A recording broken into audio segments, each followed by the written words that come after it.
성도 여러분 안녕하세요. 9월 14일 목요일 아침 말씀 시간입니다. 오늘 함께 하실 하나님 말씀은 열왕기상 6장 1절에서 13절까지 말씀입니다.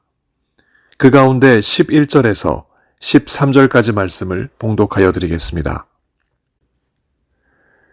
여호와의 말씀이 솔로몬에게 임하여 이르시되 네가 지금 이 성전을 건축하니 네가 만일 내 법도를 따르며 내 율례를 행하며 내 모든 계명을 지켜 그대로 행하면 내가 네 아버지 다윗에게 한 말을 네게 확실히 이룰 것이요 내가 또 이스라엘 자손 가운데에 거하며 내 백성 이스라엘을 버리지 아니하리라 하셨더라.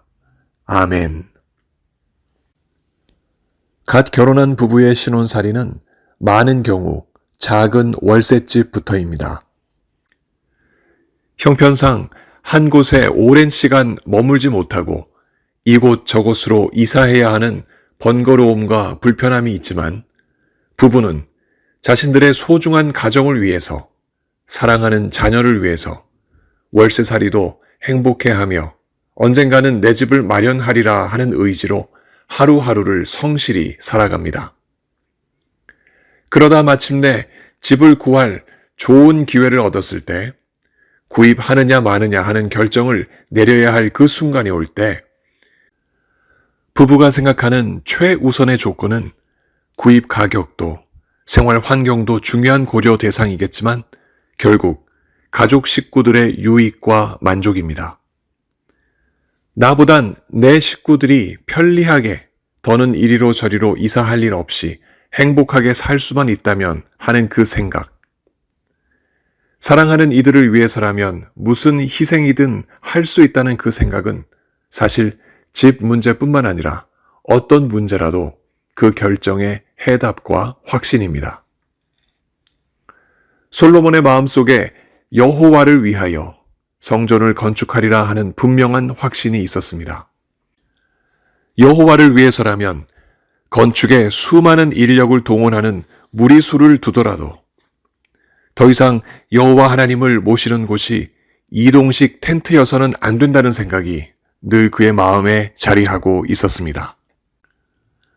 그러던 차 드디어 왕위에 오른 지 4년 15월, 곧 둘째 달, 말하자면 4월 중순에서 5월 중순 사이에 솔로몬은 성전 건축을 시작했습니다. 성경은 그때를 두고 이렇게 기록합니다. 이스라엘 자손이 애굽 땅에서 나온 지 480년이요. 솔로몬이 이스라엘 왕이 된 지 4년 15월, 곧 둘째 달에 솔로몬이 여호와를 위하여 성전 건축하기를 시작하였더라. 6장 1절의 기록입니다. 이스라엘이 출애굽하여 가나안 땅으로 나온 지 480년 동안 하나님의 장막은 말 그대로 이동식 텐트였습니다. 달리 말하면 하나님이 거하시는 집은 출애굽 이후 솔로몬이 성전을 건축하기까지 한 곳에 머물지 못하고 상황에 따라 계속 이사해야 하는 마치 월세집과도 같은 사정이었습니다. 가나안 땅을 평정하고 그 땅에 이스라엘 국가가 세워졌음에도 불구하고 하나님의 집만은 이동식 텐트라는 사실에 안타까운 마음을 가졌던 다윗 왕을 우리는 기억합니다. 자신은 궁궐에 살면서도 하나님은 이동식 텐트에 계신 것이 마음의 무거움으로 남았기에 다윗은 여호와 하나님을 위하여 성전을 짓고 싶어 했습니다. 그러나 하나님은 성전 건축을 다윗이 아닌 그의 아들 솔로몬에게 허락하셨고 다윗의 뒤를 이어 왕이 된 솔로몬은 1절과 2절에 동일하게 기록되었듯이 여호와를 위하여 성전 건축을 시작했습니다. 이로써 여호와 하나님께서 이스라엘에 정착하시어 이스라엘과 함께 거하신다는 외적인 증표로서 성전이 세워지게 된 것입니다. 그 성전의 규모는 과연 어느 정도였을까요? 길이가 60규빗, 약 98피트, 너비가 20규빗, 약 33피트, 높이가 30규빗, 약 50피트 정도였습니다. 성전 건축에 사용되는 돌은 이미 그 뜨는 곳에서부터 다듬고 가져왔기에 예루살렘에서 건축될 때는 방망이나 도끼나 모든 철 연장으로 돌을 다듬는 작업은 하지 않았습니다. 그래서 예루살렘에서 성전이 건축되는 동안에는 연장 소리가 들리지 않았다고 성경은 7절에서 기록하고 있습니다. 그리했던 이유는 출애굽기 20장 25절의 기록처럼 네가 내게 돌 제단을 쌓거든 다듬은 돌로 쌓지 말라. 네가 정으로 그것을 쪼면 부정하게 함이라 하는 기록에서 보듯이 건축 현장에서 돌을 다듬지 않은 것은 성전이 거룩하신 하나님이 거하시는 곳이기에 쌓는 자들도 그 거룩함을 유지하려는 이유에서였습니다.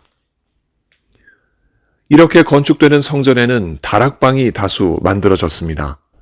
다락방은 성전 벽을 둘러가며 높이가 5규빗, 약 8피트 정도 되는 크기로 여러 개가 만들어졌습니다. 이렇게 귀한 돌과 값비싼 백향목, 그리고 당대 유능한 건축자들의 손으로 지어진 성전이 바로 이제 만들어진 것입니다.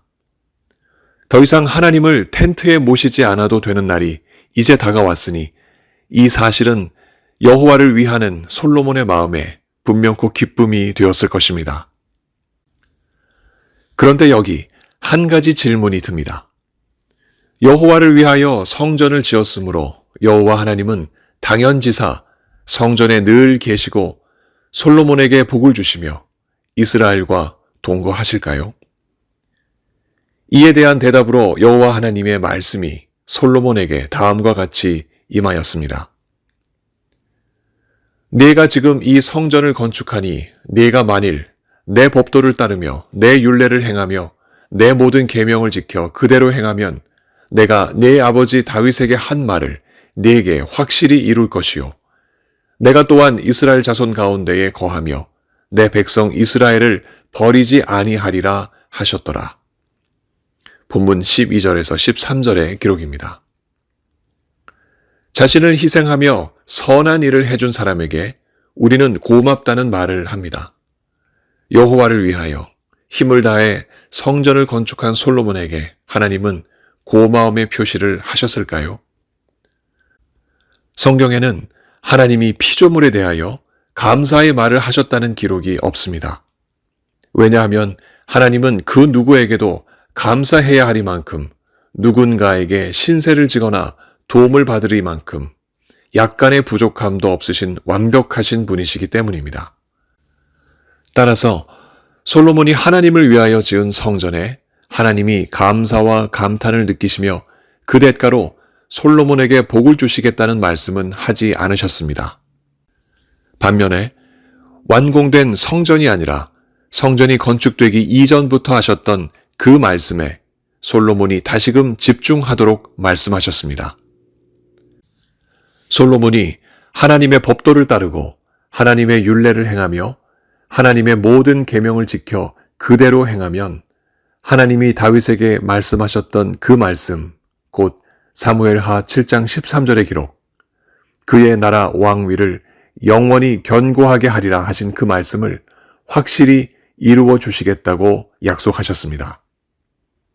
또 솔로몬뿐만 아니라 이스라엘 백성에게도 하나님이 약속하시기를 이스라엘 자손 가운데 거하시며 하나님 백성인 이스라엘을 버리지 아니하시겠다 하셨습니다. 그러니 하나님은 솔로몬이 여호와를 위하여 지은 성전이 있으므로 솔로몬이나 이스라엘과 함께 거하시는 것이 아니라 하나님의 말씀에 순종할 때 함께 하신다는 사실을 이로써 다시금 분명히 하신 것입니다. 성도 여러분, 우리에게도 성전이 있습니다. 어디에 있습니까? 바로 우리 안에 있습니다. 너희는 너희가 하나님의 성전인 것과 하나님의 성령이 너희 안에 계신 것을 알지 못하느냐? 고린도전서 3장 16절의 기록입니다. 이 성전은 우리가 지은 것이 아닙니다. 아무리 우리가 하나님을 위하여 성전을 짓고자 발버둥 쳐도 죄 많은 우리가 합당한 성전을 어떻게 지을 수 있겠습니까? 우리 속에 거한 성전은 하나님께서 손수 우리를 위하여 오직 예수 그리스도의 희생을 통하여 성령이 거하시도록 만들어주신 놀라운 집입니다. 이로써 우리는 우리 속에 계신 성령 하나님과 소통하는 복을 누리게 되었습니다. 언젠가 우리가 육신을 떠나 하나님의 나라로 떠나기까지 동행하시는 성령의 은혜가 바로 그 복입니다. 그러나 그 은혜는 그저 우리 속에 성전이 세워졌다는 확신 하나로 누릴 수 있는 것은 아닙니다. 누구든지 하나님의 성전을 더럽히면 하나님이 그 사람을 멸하시리라. 하나님의 성전은 거룩하니 너희도 그러하리라. 고린도전서 3장 17절의 기록입니다. 성전을 더럽히는 짓은 성전을 품었다면서도 그 안에 계신 거룩하신 하나님을 무시하는 일입니다. 이 일이 일어난다면 참으로 안타까운 일이 아닐 수 없겠지요. 성전이라는 건물이 아닌 성전의 주인이신 거룩하신 하나님께 집중하여 그 말씀을 따라 거룩하게 살아갈 때 우리가 하나님의 은혜를 누린다는 그 사실은 솔로몬 때나 지금이나 변함없는 성경의 본질적인 가르침입니다. 혹여 우리가 그 하나님의 말씀을 잊고 살아왔다면 이 말씀이 우리를 돌이켜 예수님께 분명코 이끌 것입니다. 성도 여러분, 우리가 살고 있는 집이 어떤 조건이든 그것이 월세이든 자가이든 동일하게 우리는 이 땅에서 성전을 품고 살아갑니다. 예수님이 우리를 위하여 예비해 주신 영원한 거처에 들어가기까지 성전의 주인이신 성령 하나님은 우리를 위하여 우리가 이 땅에서 죄악에 넘어지고 믿음에서 떨어지지 않도록 성부 하나님께 말할 수 없는 탄식으로 중보하시며 말씀으로 권고하십니다. 이렇게 하나님이 우리를 위하여 하시는 일이 많아도 정작 우리가 하나님을 위하여 하는 일은 없습니다. 그럼에도 불구하고 오늘 우리가 하나님을 위하여 뭔가 할 일이 있다면 그것은 하나님의 말씀에 순종하여 그 은혜를 입는 일입니다. 바라기는 성령 하나님께서 우리 모두를 이끄셔서 우리 모두가 하나님 말씀에 순종하여 그 은혜를 힘입고 살아갈 수 있도록 해주시길 이 아침 예수 그리스도 이름으로 간절히 축원합니다. 함께 기도하시겠습니다. 하나님 아버지, 성령 하나님을 우리 안에 허락해 주시고 항상 우리와 동행하시며 말씀으로 권고해 주시니 너무나 감사드립니다. 택함을 입은 하나님의 백성들을 향한 하나님의 놀라운 사랑이 이처럼 오묘하게 우리 속에 역사하고 있으니 아버지 하나님, 하나님의 말씀에 우리가 순종하지 않을 수 없습니다. 그러나 그럼에도 불구하고 우리의 죄악된 본성이 아직도 살아있어서 하나님의 뜻을 어기고 살아갈 때가 많이 있었음을 주님 앞에 고백합니다. 우리 속에 계신 성령 하나님의 전이 허울 뿐이 아니라는 사실을 우리가 다시금 깨닫게 해주옵시고 하나님의 말씀을 묵상함으로 늘 새롭게 되는 우리의 심령 되게 하여 주시옵소서. 몸이 아프신 성도님들 오늘도 주님께서 만나주시고 어서 속히 치료하여 주옵소서.